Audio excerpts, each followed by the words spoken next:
ഒരേ അച്ചിൽ വാർത്ത പോലെ ഈ താങ്കൾ പറയുന്ന പൂർണ്ണമായി തള്ളിയാലും എനിക്ക് വിരോധമൊന്നുമില്ല, കുഴപ്പമില്ല. അതാ ഞാൻ പറഞ്ഞത്, ഒരേ അച്ചിൽ വാർത്തതുപോലെ അരഗൻ്റായി പെരുമാറുന്ന ഒരു പറ്റം നേതാക്കളുണ്ട്. ഞാൻ എം പി രാജേഷിനെ അതിൽ പെടുത്തുന്നില്ല മിനിസ്റ്റർ. പക്ഷേ ഞാൻ പറയുന്നത് ഇപ്പോൾ പാർട്ടി തെറ്റ് തിരുത്തുമെന്നുള്ള പാർട്ടി സെക്രട്ടറി തന്നെ വാർത്താ സമ്മേളനത്തിൽ വ്യക്തമായി പറഞ്ഞിട്ടുള്ളതാണ്, ലേഖനത്തിൽ പറഞ്ഞിട്ടുള്ളതാണ്.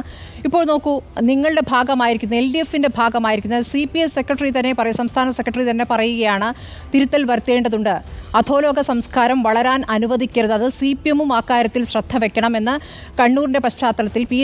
ജയരാജനുമായി ബന്ധപ്പെട്ട് ഉയർന്നിരിക്കുന്ന വിവാദത്തിൻ്റെ പശ്ചാത്തലത്തിൽ പ്രതികരിക്കുകയാണ്. അപ്പോൾ CPIക്ക് പോലും അങ്ങനെ തോന്നുന്നുണ്ട് എങ്കിൽ നിങ്ങൾ തെറ്റുതിരുത്തുമെന്ന് പറയുമ്പോഴും എവിടെ നിന്നാണ് അത് തുടങ്ങുന്നതെന്ന് ഈ പ്രതീതി സൃഷ്ടിക്കുക എന്ന് പറയുന്നത്, അത് നിങ്ങൾ ചില കാര്യങ്ങൾ ചെയ്തുകൂടി നമ്മൾക്ക് ബോധ്യമുണ്ടാകുന്ന ചില കാര്യങ്ങൾ ചെയ്യേണ്ടതുണ്ടല്ലോ. അത് സംസാരത്തിലൂടെയും ശരീരഭാഷയിലൂടെയും തന്നെയല്ലേ ഉണ്ടാവുക. അതിനെ പൂർണ്ണാർത്ഥത്തിൽ തള്ളിക്കളയാൻ പറ്റുമോ? അതാ ഞാൻ പറഞ്ഞത്, നിങ്ങൾ കൊടുക്കുന്ന പ്രിവിലേജ് ഉണ്ട്, അത് വലതുപക്ഷത്തിൻ്റെ നേതാക്കൾക്ക് കൊടുക്കുന്ന പ്രിവിലേജ് ഇടതുപക്ഷം ആണെങ്കിൽ നിർദാക്ഷിണ്യം ഇങ്ങനെ ഓഡിറ്റ് ചെയ്യപ്പെടുന്നു എന്ന് പറഞ്ഞാൽ മതിയാവില്ല, വിചാരണ ചെയ്യപ്പെടുകയും വേട്ടയാടപ്പെടുകയും ചെയ്യുന്നുണ്ട് മാധ്യമങ്ങളാൽ, പ്രത്യേകിച്ച് നിങ്ങളുടെ ക്യാമറകളാൽ. എനിക്ക് ചിലപ്പോഴൊക്കെ തോന്നാറുണ്ട് ഈ കേരളത്തിലെ മാധ്യമങ്ങൾ ഇടതുപക്ഷത്തിൻ്റെ നേരെ ഈ മൈക്ക് കൊണ്ടുവരുമ്പോൾ യഥാർത്ഥത്തിൽ മൈക്കല്ല, അതിനുള്ളിൽ ഒളിപ്പിച്ച് വെച്ചൊരു കത്തിയുണ്ട് എന്ന് തോന്നാറുണ്ട്. ആ മട്ടിൽ അക്രമാസക്തമായിട്ട് ആണ് ഇടതുപക്ഷത്തെ നിങ്ങൾ വേട്ടയാടിക്കൊണ്ടിരിക്കുന്നത്. അത് പറയാതിരിക്കാൻ നിർവാഹമില്ല. നിങ്ങൾ ഭാഗികമായിട്ടോ പൂർണ്ണമായിട്ടോ തള്ളിയാലൊന്നും എനിക്ക് അതിൽ പ്രയാസമില്ല.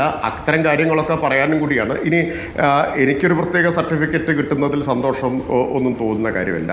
ഇത് ഞങ്ങൾ ഇത്തരം കാര്യങ്ങളെ ആ നിലയിൽ വേണം വിലയിരുത്താൻ എന്നാണ്.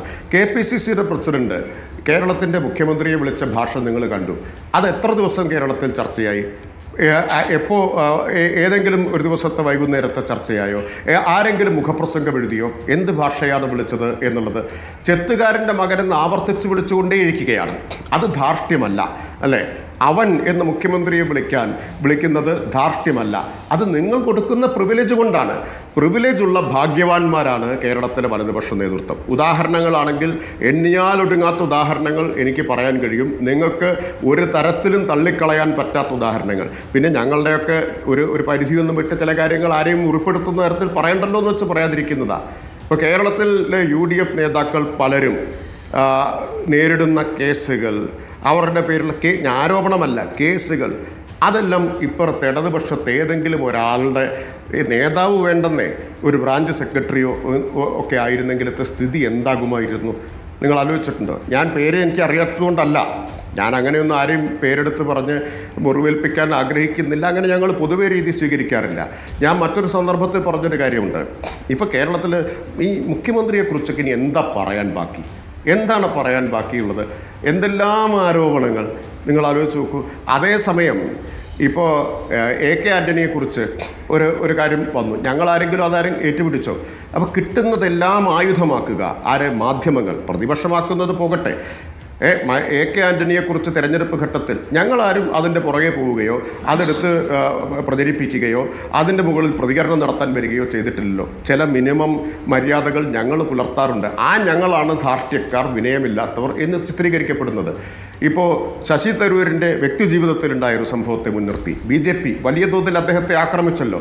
ഞങ്ങളാരെങ്കിലും അദ്ദേഹത്തിൻ്റെ ഒരു വ്യക്തിജീവിതത്തിലെ കാര്യം, സ്വകാര്യമായിട്ടുള്ള ഒരു കാര്യം അത് ഉന്നയിച്ച് അദ്ദേഹത്തെ ആക്രമിച്ചിട്ടുണ്ട്, രാഷ്ട്രീയമായിട്ട് നേരിട്ടിട്ടുണ്ട്. പക്ഷെ ഞങ്ങൾ ആരാണ്? ധാർഷ്ട്യക്കാരും ഞങ്ങൾ വിനയമില്ലാത്തവരുമാണ്. പക്ഷേ ബാക്കി കേരളത്തിൽ വലതുപക്ഷം മുഴുവൻ വിനയമുള്ളവരാണ്. അപ്പോൾ ഇങ്ങനെ നിരവധി ഉദാഹരണങ്ങൾ പറയാൻ കഴിയും. ഞാനിതൊന്നും പറയണം ഉദ്ദേശിച്ചതല്ല, അതൊന്നും ഇതൊക്കെ ആയിരിക്കും ചർച്ച എന്നും വിചാരിച്ച് വന്നതല്ല. ഓക്കെ, ശ്രീ MP രാജേഷ്, മറ്റൊരു പ്രധാന വിഷയത്തിലേക്ക്. താങ്കൾ തദ്ദേശ വകുപ്പ് ഏറ്റെടുത്ത് കുറച്ച് നാളാകുമ്പോഴേക്കും ഒട്ടേറെ മാറ്റങ്ങൾ ആ തദ്ദേശ വകുപ്പിൽ കൊണ്ടുവന്നു. CMB ഗോവിന്ദനടക്കം മന്ത്രിയായിരിക്കുന്ന കാലഘട്ടത്തിൽ തുടങ്ങിയതാണെങ്കിലും ആ പരിഷ്കാരങ്ങളൊക്കെ താങ്കൾക്ക് നന്നായി കൊണ്ടുപോകാൻ സാധിച്ചു. വാതിൽപ്പടി സേവനമാണെങ്കിലും സമ്പൂർണ്ണ ഡിജിറ്റലൈസേഷൻ ആണെങ്കിലും അതൊക്കെ വലിയ വിപ്ലവകരമായ മാറ്റമാണ് കേരളത്തിൻ്റെ ഗ്രാമ-നഗര ജീവിതങ്ങളിലൊക്കെ ഉണ്ടാക്കിക്കൊണ്ടിരിക്കുന്നത്. പക്ഷേ എൻ്റെ ചോദ്യം ഇതാ നോക്കൂ, ഇപ്പോൾ പത്തനംതിട്ട ജില്ലാ കമ്മിറ്റിയിൽ നടന്ന ചർച്ചയായി റിപ്പോർട്ട് ചെയ്യപ്പെടുന്നത് ആരോഗ്യ വകുപ്പിനും തദ്ദേശ ഭരണ വകുപ്പിനും വേണ്ടത്ര പണം ലഭ്യമല്ലാത്തൊരു സാഹചര്യം ഉണ്ടാവുകയും അവരുടെ പെർഫോമൻസ് ആ രീതിയിൽ പ്രതീക്ഷയ്ക്ക് ഉയരാത്ത വിധം അവരെ സാമ്പത്തികമായി ഞെരുക്കി എന്നാണ് ഞാൻ മനസ്സിലാക്കുന്നത്. യഥാർത്ഥത്തിൽ അങ്ങനെയൊരു പരിമിതി തദ്ദേശ വകുപ്പ് നേരിടുന്നുണ്ടോ ശ്രീ എം പി രാജേഷ്? പത്തനംതിട്ട ജില്ലാ കമ്മിറ്റിയിൽ അങ്ങനെ ചർച്ച നടന്നു എന്ന് എനിക്ക് പറയാനാവില്ല. കാരണം ഞങ്ങളുടെ ഒരു ജില്ലാ കമ്മിറ്റിയിൽ വന്ന ചർച്ച ഞങ്ങളിലേക്ക് എത്തുന്നത് മാധ്യമങ്ങൾ വഴിയല്ല. അതല്ല ഞങ്ങൾ മുഖവിലേക്ക് എടുക്കുന്നത്. അതിന് വേറെ മാർഗമുണ്ട്, വേറെ ചാനലുമുണ്ട്, പാർട്ടിയുടേതായിട്ടുള്ളൊരു മാർഗമുണ്ടല്ലോ. അപ്പോൾ അതവിടെ നിൽക്കട്ടെ. സാമ്പത്തിക പ്രതിസന്ധി കേരളത്തിന് മേൽ അടിച്ചേൽപ്പിച്ചതാണ്. അതെല്ലാ മേഖലയെയും ബാധിച്ചിട്ടുണ്ടെന്നുള്ളത് യാഥാർത്ഥ്യമല്ലേ? അപ്പോൾ പ്രശ്നം എന്താണ്? എങ്ങനെയാണ് നമ്മളിതിനെ ചർച്ച ചെയ്യുന്നത്? നമ്മുടെ മാധ്യമങ്ങളാവട്ടെ പ്രതിപക്ഷമാവട്ടെ ചർച്ച ചെയ്യുന്നത് സാമ്പത്തിക പ്രതിസന്ധിയുടെ പഴി സംസ്ഥാന സർക്കാരിന്, എന്നാൽ കേന്ദ്ര സർക്കാരിനെ അബ്സോൾവ് ചെയ്യുന്ന തരത്തിലല്ലേ ഈ ചർച്ചകളെല്ലാം പോയിട്ടുള്ളത്. ഇപ്പോൾ തെരഞ്ഞെടുപ്പ് കഴിഞ്ഞപ്പോൾ ചില മാധ്യമങ്ങൾ എഴുതി കേരളത്തിൻ്റെ ഇത്ര തുക വെട്ടിക്കുറച്ചു, കഴിഞ്ഞ തവണത്തേതിനേക്കാൾ വായ്പാ പരിധി ഇത്ര വെട്ടിക്കുറച്ചു, തെരഞ്ഞെടുപ്പ് വരെ അത് വേണ്ടിയില്ല എന്നോർക്കണം. അത്ര സൂക്ഷ്മമായിട്ടാണ് ഈ വാർത്തകളൊക്കെ വിന്യസിച്ചു കൊണ്ടിരിക്കുന്നത്. യഥാർത്ഥത്തിൽ എന്താണ് കാരണം? കേരളത്തിൻ്റെ ഇപ്പോൾ അരുൺ അറിയാമായിരിക്കുമല്ലോ, fiscal responsibility and budget management act, FRBM act കേന്ദ്രം പാസ്സാക്കിയിട്ടുള്ളതാണ്. സംസ്ഥാന നിയമസഭയും പാസ്സാക്കിയിട്ടുണ്ട്. 3% GDP-യുടെ വായ്പ എടുക്കാവൂ എന്നാണ് ആ ആക്ട് പ്രകാരം. കേന്ദ്രത്തിന് ആ 3% എന്ന പരിധി ബാധകമല്ല. അവർക്ക് ഇഷ്ടമുള്ള പോലെ വായ്പ എടുക്കും. കേരളത്തിന് 3% പോലും അനുവദിക്കുന്നില്ല, 2.5% അനുവദിക്കുന്നത്. കേരളത്തിൻ്റെ GDP 10 ലക്ഷം കോടിയാണ്. അതിൻ്റെ 0.5% നിയമാനുസൃതമായി കിട്ടേണ്ടത് കൂടി വെട്ടിക്കുറയ്ക്കുമ്പോൾ എത്രയാണ് സംസ്ഥാനത്തിനുണ്ടാവുന്ന നഷ്ടം? എത്രയാണ്? എത്ര വലിയ നഷ്ടം നമ്മൾ നേരിടേണ്ടി വരുന്നുണ്ട്? ഏതാണ്ട് 60,000-ത്തിലധികം കോടി രൂപയുടെ വരുമാന നഷ്ടം നേരിട്ടിട്ട് ഒരു സംസ്ഥാനം ഇങ്ങനെ പിടിച്ചു നിൽക്കുന്നു എന്നുള്ളതാണ് അത്ഭുതകരമായിട്ടുള്ള കാര്യം. അപ്പോൾ ആ സാമ്പത്തിക പ്രതിസന്ധി എല്ലാവരെയും തീർച്ചയായിട്ടും എല്ലാ മേഖലകളെയും സ്വാഭാവികമായിട്ട് ബാധിക്കും. പക്ഷെ അതിൻ്റെ ആഘാതം കഴിയുന്നത്ര ചുരുക്കാൻ കേരളത്തിലെ സർക്കാരിൻ്റെയും ധനകാര്യമന്ത്രിയുടെയും ധന മാനേജ്മെൻറ്റ് കൊണ്ട് കഴിഞ്ഞിട്ടുണ്ട് എന്നാണ് നമ്മൾ കാണേണ്ടത്. അതാണ് ഇപ്പോൾ 3 മാസത്തെ പെൻഷൻ കൊടുത്തു. ഇനി മുതൽ പെൻഷൻ എല്ലാ മാസവും കൊടുക്കും എന്ന് പറഞ്ഞിരിക്കുന്നു. മുഖ്യമന്ത്രി തന്നെ പ്രഖ്യാപിച്ചു. കോവിഡ് കാലത്ത് ശമ്പള പരിഷ്കരണം നടപ്പാക്കി ഇന്ത്യയിലെ ഏക സംസ്ഥാനം കേരളമാണ് എന്ന് എത്ര മാധ്യമങ്ങൾ പറയാറുണ്ട്?